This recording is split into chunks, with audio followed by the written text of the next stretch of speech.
Students, हम discuss करेंगे important news के बारे में। First news is regarding the Tamil Nadu के पर्सपेक्टिव से है। तमिलनाडु गवर्नमेंट के द्वारा 10 बिल्स को नोटिफाई किया है एज ए एक्ट के रूप से गवर्नमेंट गजेट के अंदर। फर्स्ट टाइम किसी गवर्नमेंट के द्वारा बिल्स को एक्ट के रूप से नोटिफाई किया गया without receiving the assent from the president and governor. Recently supreme court के द्वारा इस कंप्लीट प्रोसेस के रिगार्डिंग में एक जजमेंट है उसको डिलीवर किया गया था। तो सुप्रीम कोर्ट के ही वर्डिक्ट के बाद में तमिलनाडु गवर्नमेंट के द्वारा डीम टू रिसीव असेंट के पर्सपेक्टिव से बिल्स को जो नोटिफाई है वो किया गया है। स्टूडेंट, सुप्रीम कोर्ट का जो जजमेंट है वो गवर्नर को एक लिमिटेड टाइम फ्रेमवर्क है वो प्रोवाइड करता है कि गवर्नर के द्वारा लेजिस्लेटिव असेंबली के थ्रू जो सेंड किया गया बिल्स है उसके पर्सपेक्टिव से अपना डिसीजन है वो लेना होगा लिमिटेड टाइम फ्रेमवर्क के अंदर में। इस बिल को अपना असेंट है वो ग्रांट करना है या बिल को रेफर करना है प्रेसिडेंट को उनके कंसिडरेशन के पर्सपेक्टिव से, या बिल को रिकंसिडरेशन के पर्सपेक्टिव से भेजना है लेजिस्लेटिव असेंबली को। तो ये कम्प्लीटली एक टाइम फ्रेमवर्क के अंदर उनके द्वारा डिसीजन है वो लिया जाएगा। स्टूडेंट्स, सुप्रीम कोर्ट के ही इस जजमेंट के रिगार्डिंग में सेंट्रल गवर्नमेंट के द्वारा यूनियन गवर्नमेंट के द्वारा रिव्यू पिटीशन है उसको फाइल किया जाएगा आने वाले समय के अंदर में।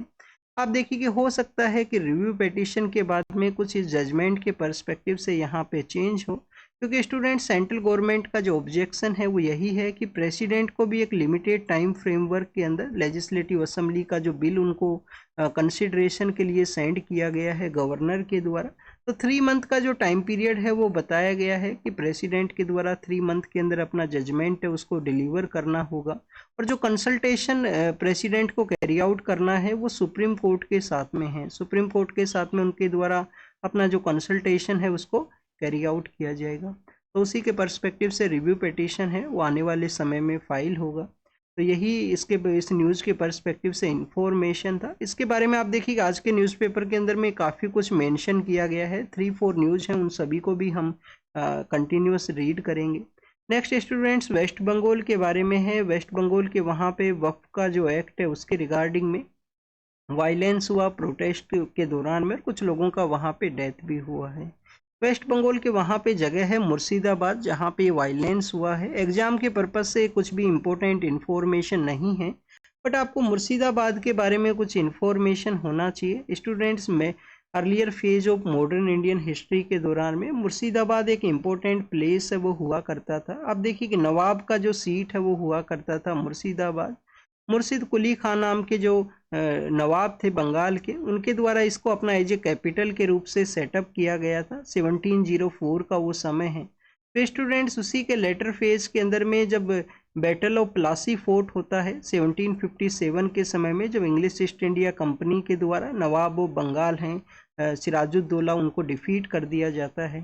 तो स्टूडेंट्स, ये मुर्शिदाबाद ही है वो कैपिटल हुआ करता था उस दौरान में वेस्ट बंगाल का, मीन्स बंगाल का। वेस्ट बंगाल तो उस समय स्टेट है वो नहीं हुआ करता था, वो तो इंडिपेंडेंस के समय फिर आपको देखने के लिए मिलेगा। नेक्स्ट आप देखिए कि यहाँ पे समर को बीट करने के पर्सपेक्टिव से रूरल एरिया का एक फ़ोटो है उसको शो किया गया है। तो एग्ज़ाम के पर्पज़ से तो ये कुछ इम्पोर्टेंट इन्फॉर्मेशन है वो नहीं है।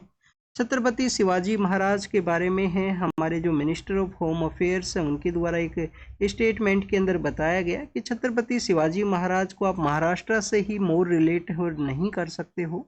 वो कंप्लीट कंट्री से बिलोंग किया करते हैं। उनके कम्प्लीटली डिफरेंट एरियाज़ के अंदर आपको जो वर्क है वो देखने के लिए मिलते हैं, जो कि मॉडर्न स्टेट के अंदर में उनके उस समय के जो प्रोसेस है उनको अडॉप्ट भी किया गया है गवर्नमेंट के द्वारा। स्टूडेंट्स, जैसे कि आप देखिए कि हमारा जो नेवी का जो डे है, नेवी के डे के अंदर में छत्रपति शिवाजी महाराज के द्वारा जिस तरीके से मॉडर्न स्टेट वॉरफेयर के अंदर में नेवल फोर्सेज का डेवलपमेंट किया गया था, तो उसको भी गवर्नमेंट के द्वारा रिसेंटली रिकॉग्नाइज है वो किया गया है। हमारा नेवी डे भी उन्हीं के द्वारा जो कंस्ट्रक्टेड सिंधुदुर्ग फोर्ट है वहाँ पे सेलिब्रेट है वो किया गया था गवर्नमेंट के द्वारा।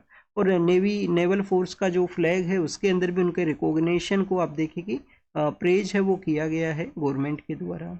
नेक्स्ट अगर हम बात करें स्टूडेंट्स, काफ़ी बार हम इसके बारे में डिस्कस कर चुके हैं कि प्रेजेंट समय में जो मिलिटेंट्स हैं, मिलिटेंट्स के द्वारा आप देखिए कि जम्मू का एरिया है, सदर्न पार्ट ऑफ कश्मीर का जो एरिया है वहाँ पे मोर ऑपरेशंस आपको देखने के लिए मिलेंगे। तो आप देखिए कि 2 मिलिटेंट्स हैं उनको मारा गया है, उनको किल्ड कर दिया गया है सिक्योरिटी फोर्सेज के द्वारा जम्मू के एरिया के अंदर में। तो मोर यहाँ पे जो शिफ्ट आपको देखने के लिए मिलता है southern part of Kashmir and that Jammu का एरिया है, वहाँ पे मोर अटैक्स हैं वो आपको देखने के लिए मिलते हैं।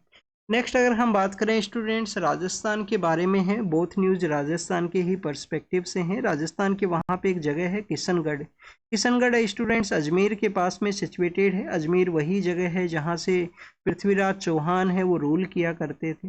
तो किशनगढ़ के बारे में एक बार तो यूपीएससी ने 2018 के प्रीलिम्स के अंदर क्वेश्चन भी पूछा था। किशनगढ़ के पर्सपेक्टिव से नहीं, बट वहाँ पे एक इम्पोर्टेंट फेमस जो पेंटिंग्स हैं उनको डेवलप किया जाता है, जिसको कि हम बनी ठनी के नाम से जाना करते हैं। बनी ठनी नाम का एक आप देखिए कि मिनिएचर पेंटिंग है जो कि कहाँ पे डेवलप हुआ करता है, किशनगढ़ के अंदर में। तो बनी ठनी जो पेंटिंग है वो किस स्कूल से बिलोंग किया करती है? किशनगढ़ स्कूल उसका राइट आंसर था जो क्वेश्चन पूछा गया था यूपीएससी के द्वारा। उसके अंदर में ऑप्शंस थे बूंदी स्कूल है, नाथद्वारा स्कूल है और अदर स्कूल्स को मेंशन किया गया था। तो इस तरीके से आपको स्कूल्स का भी कुछ फेमस जो पेंटिंग है उसका नाम आपको जरूर से पता होना चाहिए, यूपीएससी अगर क्वेश्चन पूछे तो वो आपका करेक्ट हो सके। किशनगढ़ स्टूडेंट्स जाना करते हैं अपने मार्बल की वजह से भी, मार्बल की वजह से भी ये जाना करते हैं। तो मार्बल के बारे में ही यहाँ पे शो किया गया है कि जहाँ से मार्बल को एक्सट्रैक्ट किया गया है उसका माइनिंग किया गया है, तो वो एरिया स्नो के पर्सपेक्टिव से अपीयर हुआ करता है, जैसे कि वहाँ पे स्नोफॉल हुआ हो। तो मिराज ऑफ स्नो के बारे में यहाँ पे मेंशन है वो किया गया है। बेसिकली आपको याद रखना है बनी ठनी पेंटिंग के बारे में। नेक्स्ट आप देखिए कि जयपुर के ही नियर बाई एरिया के अंदर में एक लेक है जिसको कि हम रामगढ़ लेक के नाम से जानते हैं। रामगढ़ लेक वहाँ पे जयपुर का जो रूलिंग फैमिली है उससे रिलेटेड एक रूलर हुआ करते थे, सवाई राम सिंह सेकंड है। 1876 के समय इस लेक का वो कंस्ट्रक्शन को कैरी आउट करते हैं।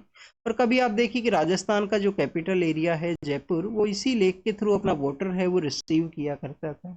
अब कम्प्लीटली ड्राई सिचुएशन के अंदर में है, तो आने वाले समय के अंदर इसको रिवाइवल के रिगार्डिंग में राजस्थान का स्टूडेंट जो ईस्टर्न पार्ट ऑफ राजस्थान है जहाँ से आप देखिए कि काफ़ी सारी रिवर्स हैं वो फ्लो किया करती हैं, यहाँ से काफ़ी सारी रिवर्स हैं वो फ्लो करती हैं मध्य प्रदेश, उत्तर प्रदेश एंड राजस्थान के इस एरिया के अंदर में।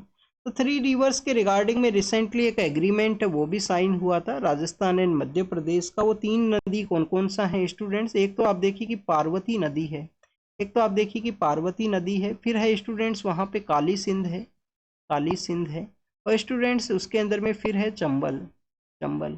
तो पार्वती, काली सिंध और चंबल नाम का जो रिवर है उन्हीं का लिंकिंग जो प्रोजेक्ट है उसको उसी के थ्रू इस रामगढ़ लेक के अंदर में जो पानी है वो पहुंचाया जाएगा। जयपुर आप देखिए कि ईस्टर्न पार्ट या लिटिल बिट ईस्टर्न पार्ट के अंदर ही सिचुएटेड है, राजस्थान का जो कैपिटल है। तो इस कम्प्लीटली जो ईस्टर्न पार्ट को जो पानी के रिगार्डिंग में ये जो इनिशिएटिव है उसको कैरी आउट किया गया है। अर्लियर फेज के अंदर इसका जो नाम है वो हुआ करता था eastern region canal project, ERCP इसको बोला करते थे इस प्रोजेक्ट को। नेक्स्ट आप देखिए कि स्टूडेंट्स न्यूज है यहाँ पे हमारा जो इंडिजीनियस वे के अंदर में जो सिविलियन एयरक्राफ्ट है उसको डिजाइन किया गया है, सारस MK2 उसका नेम है। 2027 तक ये एग्जिस्टेंस में आएगा ये सिविलियन जो एयरक्राफ्ट है जिसको डिजाइन किया गया है CSIR और नेशनल एरोनॉटिकल लिमिटेड के द्वारा, CSIR और नेशनल एरोनॉटिकल लिमिटेड के द्वारा। तो इस तरीके से जो इंडिजीनियस कोई डेवलपमेंट है उसका आपको जानकारी होना चाहिए। नेक्स्ट अगर हम बात करें स्टूडेंट्स शिपिंग के सेक्टर के बारे में है, इंटरनेशनल मैरीटाइम ऑर्गेनाइजेशन जो है IMO जो है इंटरनेशनल मैरीटाइम ऑर्गेनाइजेशन, कहाँ पे है इसका हेडक्वार्टर स्टूडेंट्स? लंदन के अंदर इसका हेडक्वार्टर है। तो वहाँ पे आप देखिए कि कुछ कंट्रीज के द्वारा एक प्रपोजल को रखा गया है कि आने वाले समय के अंदर में जहाँ पे मोर कार्बन का एमिशन हो उसके पर्सपेक्टिव से जो कार्बन टैक्स है वो लिया जाए शिपिंग सेक्टर के अंदर में। तो आप देखिए कुछ प्रपोजल को इंडिया के द्वारा भी फेवर है वो किया गया है। स्टूडेंट्स मेन टारगेट क्या है? मेन टारगेट यही है कि मेराइन सेक्टर के अंदर में कार्बन एमिशन है उसको रिड्यूस है वो करना है, वही यहाँ पे मेन टारगेट है। कुछ कंट्रीज के द्वारा कहा गया है कि उनको सपोर्ट है वो प्रोवाइड किया जाए फाइनेंशियली वे के अंदर में, जिससे कि वो क्लाइमेट चेंज के जो इश्यूज हैं उनको डील कर सकें। कैस्पियन सी के बारे में मेंशन है। कैस्पियन सी को आप देखिए कि लार्जेस्ट लेक का कैटेगरी के अंदर भी आप रख सकते हो इस वाटर बॉडी को। कैस्पियन सी के वहाँ पे कंटिन्यूस वाटर का जो डिक्लाइन सिचुएशन के अंदर बताया गया है कि मोर वहाँ से इवोपरेशन है वो मोर आपको देखने के लिए मिलेगा, रेदर देन जो इंक्लूड होता है, जो वाटर इसके अंदर में ऐड होता है वो काफ़ी कम है कंपैरिजन के अंदर में। तो उसी की वजह से इसका आप देखिए कि जो वाटर का जो लेवल है वो डिक्लाइनिंग के अंदर में कुछ बताया गया है, और कंटिन्यूस अगर टेम्परेचर राइज होता है तो यहाँ पे इसके ऊपर इम्प्लीकेशन है वो हो सकता है। कौन कौन से कंट्रीज हैं जो कैस्पियन सी के साथ अपना एरिया शेयर करते हैं, आप याद रख सकते हो उसको तारीख के नाम से। तुर्कमेनिस्तान है, और आप देखिए क्या यहाँ पे अफगानिस्तान है स्टूडेंट्स, अफगानिस्तान नहीं है, अजरबैजान है। फिर आप देखिए कि रसिया है, ईरान है और कजाकिस्तान है। ये 5 कंट्रीज हैं जो अपना एरिया है वो शेयर करते हैं कैस्पियन सी के साथ में। One of the largest lake के रूप से भी इसको हम जाना करते हैं। तो हावर राना जिनको कि लाया गया है यूएसए से, आप देखिए कि एक्स्ट्राडिशन प्रोसेस के थ्रू, क्या उनका पाकिस्तान के साथ में किसी तरीके का लिंक था? तो अर्लियर फेज के अंदर में वो पाकिस्तान का, आप देखिए कि उनका जो फोर्स के अंदर ही वो अपना जो वर्क है उसको कैरी आउट किया करते थे, उसी से उन्होंने अपना जो स्टडी है उसको भी कैरी आउट किया गया था पाकिस्तान मिलिट्रीज के थ्रू। और जो टेरर ऑर्गेनाइजेशन है लश्कर ए तैयबा, उनके साथ में इनका जो लिंक है वो हो सकता है, तो उसी के पर्सपेक्टिव से यहाँ पे मेंशन है वो किया गया है। क्या एग्जाम के पर्पज से कुछ इंपॉर्टेंट इन्फॉर्मेशन है यहाँ पे? तो एग्जाम के पर्पज से इंपॉर्टेंट इन्फॉर्मेशन है वो नहीं है, आप इसको रीड कर लेना। मैक्सिमम आपको इन्फॉर्मेशन के रिगार्डिंग में कि 26 एंड 11 के अंदर में जो अदर पर्सन हैं वो कौन थे, उनका किस तरीके से लिंकेज है। एक आपको पता होना चाहिए कि किसी भी पर्सन को ग्लोबल टेररिस्ट के रूप से डिक्लेयर करना होता है तो यूनाइटेड नेशन सिक्योरिटी काउंसिल का ये रेजोल्यूशन है 1267, जिसके थ्रू उनको ग्लोबल टेररिस्ट का जो डेजिग्नेशन है वो दिया जाता है। नेक्स्ट आप देखिए कि सुप्रीम कोर्ट का जो रूलिंग है तमिलनाडु गवर्नर के बारे में, तो उसके अंदर फर्स्ट तो बेसिक्स को डिस्कस किया गया है। आर्टिकल 200 के बारे में यहाँ पे डिस्कशन है। 200 के अंदर में गवर्नर के पास में पावर है उस बिल के रिगार्डिंग में असेंट का, उसको रिकन्सिडरेशन के लिए सेंड करना, और स्टूडेंट्स प्रेसिडेंट को भी रेफ़र करना।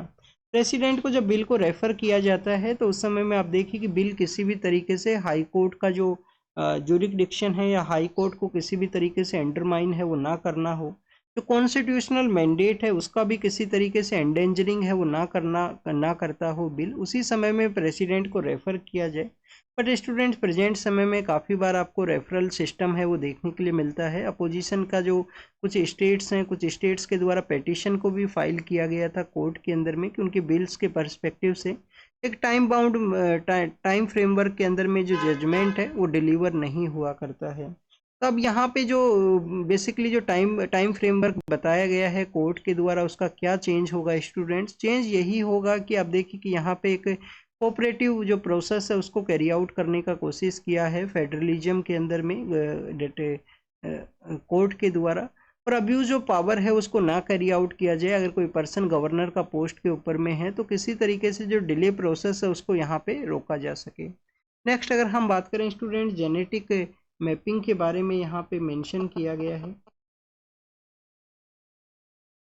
10,000 जो लोग हैं उनका आप देखिए कि जीनोम मैपिंग है वो किया गया। जीनोम मैपिंग के थ्रू यहाँ पे क्या इसका जो मेन फाइंडिंग्स हैं वो रहेंगे, कैसे ये मैपिंग है वो इंडियंस को हेल्प करेगा, तो उसी के बारे में यहाँ पे जो कंप्लीट डिस्कशन है। तो अगर हम बात करें मैपिंग के पर्सपेक्टिव, तो जीनोम का जो जेनेटिक मैपिंग का जो प्रोजेक्ट है इसके अंदर में 130 मिलियन जो वेरिएंट्स हैं इनको आइडेंटिफाई किया गया है। 130 मिलियन जो वेरिएंट्स हैं उनको आइडेंटिफाई किया गया, और एक्सपेक्ट किया गया है कि इनके थ्रू जो पॉसिबल रोल है पॉपुलेशन स्पेसिफिक जो जेनेटिक म्यूटेशन वेरियस डिजीजेज के अंदर में जो इसका आइडेंटिफाई करना है या उसका स्टडी को कैरी आउट करना है, तो उसको डिटरमाइन करने के अंदर में ये हेल्प है वो प्रोवाइड करेगा। इसके अलावा स्टूडेंट्स आप देखिए कि मेडिसिन के अलावा भी यहाँ पे जो ट्रीटमेंट का जो पर्सपेक्टिव है, इंडियन जेनेटिक जो प्रोफाइलिंग है उसके अंदर में ये जो हेल्प है वो प्रोवाइड करेगा। यहाँ पे अर्लियर डिटेक्शन का फैसिलिटी है उसको भी डेवलप करेगा। डायग्नोस्टिक जो टूल्स हैं उनको यूज़ किया जा सकता है जेनोमिक्स बेस वे के अंदर में, और डिजीज़ के मैनेजमेंट के अंदर में हेल्प है वो प्रोवाइड कर। तो ओवरऑल मेडिकल सेक्टर के ही बेनिफिट के पर्सपेक्टिव से जेनेटिक मैपिंग है उसको यूज़ किया जा सकता है हमारा जो मेडिकल इंस्टीट्यूशंस हैं उनके द्वारा। नेक्स्ट अगर हम बात करें स्टूडेंट्स बांग्लादेश के वायलेंस के बारे में है, एग्जाम के पर्पज़ से नहीं इम्पोर्टेंट है। फिर आप देखिए कि गैबोन नाम का जो कंट्री है वहाँ पे जब पावर को चेंज ओवर किया गया था तो उसके बाद में फर्स्ट टाइम इलेक्शंस हैं वो कंडक्ट होंगे। ब्राज़ील के जो अर्लियर लीडर हैं जेर बेल्सनारो उनको हॉस्पिटलाइज किया गया है, उनके द्वारा एक मूवमेंट भी चलाया गया था रिसेंटली ब्राज़ील के अंदर में। और अर्जेंटीना जो कि ब्राज़ील के ही आप देखिए कि नियर बाई एरिया के अंदर सिचुएटेड है। वैसे तो कुछ कंट्री हैं वहाँ पे, बोलीविया है, उरुग्वे है, और आप देखिए कि पैराग्वे नाम का जो कंट्री है वो उसी एरिया के अंदर में सिचुएटेड है। अर्जेंटीना आप देखिए कि वहाँ पे बेसिकली फंडिंग के बारे में है, कुछ फंडिंग के बारे में जो मेंशन है वो किया गया। अर्जेंटीना का आपको ज़्यादा कुछ इन्फॉर्मेशन है वो यही होना चाहिए। एक तो वहाँ पे आपको पता होना चाहिए कि कैसे पंपाज हैं वो सिचुएटेड हैं, कैसे आप देखिए कि जो डेजर्ट एरिया है वो सिचुएटेड है उस एरिया के अंदर में। नेक्स्ट अगर हम बात करें स्टूडेंट्स ईरान और यूएस के बारे में है, उनके द्वारा न्यूक्लियर जो टॉक्स है उनको स्टार्ट किया है। तो जो शैडो था रीजनल कन्फ्लिक्ट का उसे लिटिल बिट यहाँ पे डिक्लाइन हो सकता है, कोई कन्फ्लिक्ट आगे आने वाले समय के अंदर में ना हो। तो रीजनल जो कन्फ्लिक्ट है वो भी यहाँ पे डिफ़िकल्टी है वो क्रिएट कर सकता है, ये ईरान और यूएस का जो न्यूक्लियर टॉक्स है उसके रिगार्डिंग में। सदर्न गाजा के बारे में है, इजराइल ने आप देखिए कि कंट्रोल किया है, जो कॉरिडोर है सदर्न गाजा का उस एरिया को इनके द्वारा कंट्रोल है वो किया है। और हमास के द्वारा एक्सपेक्ट किया गया है कि आने वाले समय के अंदर में जो पीस है वो इस्टेब्लिश होगा डेट कैरो के अंदर में जो टॉक्स हैं उसके रिगार्डिंग में। नेक्स्ट अगर हम बात करें स्टूडेंट ट्राम्स के बारे में है, ट्राम्स आप देखिए कि मूवमेंट के रिगार्डिंग में इनको यूज किया करते थे ट्रांसपोर्ट के पर्सपेक्टिव से। तो कम्यूट का एक one of the important vehicle है वो हुआ करता है। 1873 के समय इनका सेटअप हुआ था कैलकाटा के अंदर में, और हमारा जो कैलकाटा सिटी है वो ट्राम्स की वजह से जाना करते हैं। स्टूडेंट्स पोल्यूशन लेवल है वो काफ़ी कम है, पोल्यूशन लेवल काफ़ी कम है, वन ऑफ द इम्पोर्टेंट इनको डेट क्लाइमेट फ्रेंडली है वो बताया गया है। तो उन्हीं के आप देखिए कि कुछ ईयर्स कंप्लीट होने के समय में यहाँ पे उसका सेलिब्रेशन किया गया, जिसको कि फोटो के थ्रू शो किया गया है द हिंदू न्यूज़पेपर के द्वारा। तो this is all the information related to the today's newspaper. आप इसको रीड कीजिए, रिवाइज कीजिए, जो भी इंफॉर्मेशन आपको मिला है उसको नोट डाउन कीजिए। Thank you students, thank you very much.